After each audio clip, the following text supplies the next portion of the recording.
You can't go wrong with tools for the tool person, the constructor, the builder, the home renovator in your house. Doesn't matter who they are, man, woman. Jocelyn Stephen is here, our tool expert, back to see us again this year. How are you? I'm very well. Did you have a good year? I had a great year. I see you once a year. I know, and it's one of the best days of my life. Listen, I know you work in an area that's all about tools, and your company has developed even further the tools that you would use around the house a lot. That's right, absolutely. Yeah. We've designed a lot of tools based on feedback from the end user. So what are things that are frustrating to you? What are things that you'd like to see in tools, and how can we develop them to make sure they fit your price points? Now here's a thought. A hammer, by the way, a good hammer is something you should have. You should, and there's many hammers out there. Yeah, and if you get a crappy hammer, it's not going to help you do the job. It's not going to help you do the job, and if you use it a lot, you might actually end up with an injury, because there's different things like ergonomics to think about, weight, balance, and everything Especially like that. if you're not using a hammer every day. Exactly. Right? Look at this. The good folks with your company have come up with a larger head. Larger head, that's a 15-ounce hammer that actually strikes like a 28-ounce hammer. Oh, really? It does. Why is that? It's a MIG weld to it, so there's some technique and some technology with the hammer itself. Why is it not a flat surface? Just depends on the application that you're doing, if you're doing roofing or framing or things like that. So you want to look at those different aspects of the tools once you're buying them. And Jocelyn, am I right? You don't hold a hammer like this. No, you want to hold it down. Exactly. It's called swinging a hammer, not not hitting a hammer.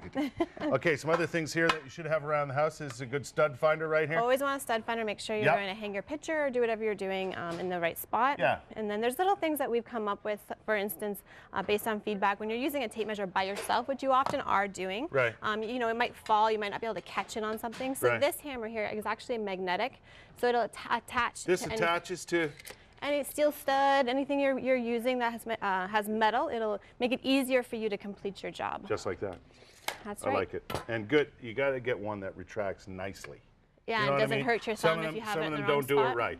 These are quality. I have the Fat Max at home, a couple of them actually. Great. They're fantastic. What's this? Oh!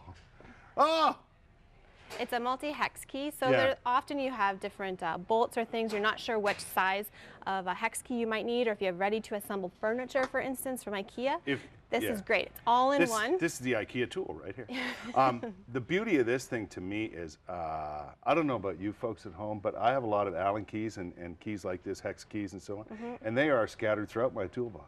Or you may lose them because they're just individual often, and they're so tiny I have no idea where to find the right one because they're all over the place. This keeps it all together. Exactly. It's a good one to really have. easy to use. You can't go wrong with a good set of pliers, and these are spring-loaded, eh? They are. So you want to have a nice set of hand tools, and it's a great gift to give somebody. Yeah. You can always gift wrap it in a toolbox, and you're good to go. I like the fact that they spring back, because oftentimes you're trying to go. Yes, you want to try some things out, see what you like. Multi-bit screwdriver, really handy to have around the house. So you have all the heads that you need in the handle, whether it's a Phillips bit, a square bit, slot bit, and it's really easy to use, and then you won't lose the bits either. No, exactly. And a good level, right? Yes. Always want to have a level. There's different lengths. Yeah. Some of them again are magnetic. Things like that you want to look for. Yeah. I want to show this this beautiful thing over here. It may look like a drill. Oh, but more. There's more to it than that. There is more. This is the Black & Decker Matrix.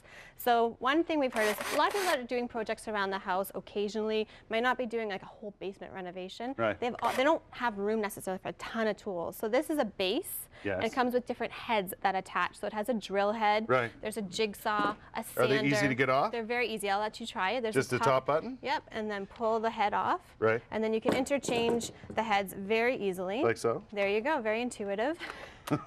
And you're good to go.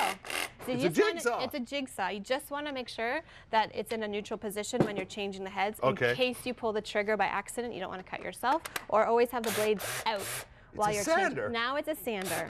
It's called the Matrix? That's called the Matrix. Yeah. That's beautiful. And another really cool tool. This is the best. Is the gyro. So screwdrivers are a really great gift, very timely around Christmas. This retails for $39.99, so great Secret Santa if you have a $50 limit. It's action censored. So instead of needing to worry about if you're in forward or reverse, it's a righty-tighty, lefty-loosey rule. Just press the button and turn your wrist, and you can control the speed. So now I'm going in reverse, now I'm going faster in reverse. So I'll let you try if you want to do the faceplate here. Real quick, okay. So, and you're going to be back with more stuff later, right? I am going to be back. So if you want to just try A common project is changing out your faceplates around the house. Right, right. So, so I put it in. Press the button and turn to the Press this button? Yep, right here.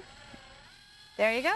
You're set. You're good to go. And if I want to take it out, I turn back. Exactly. Oh my God! And you can control the speed. That's fantastic. Absolutely fantastic. Jocelyn will be back later, and she's brought with her a big toolbox full of tools to give away to some lucky viewer today. I'm very excited about. Oh.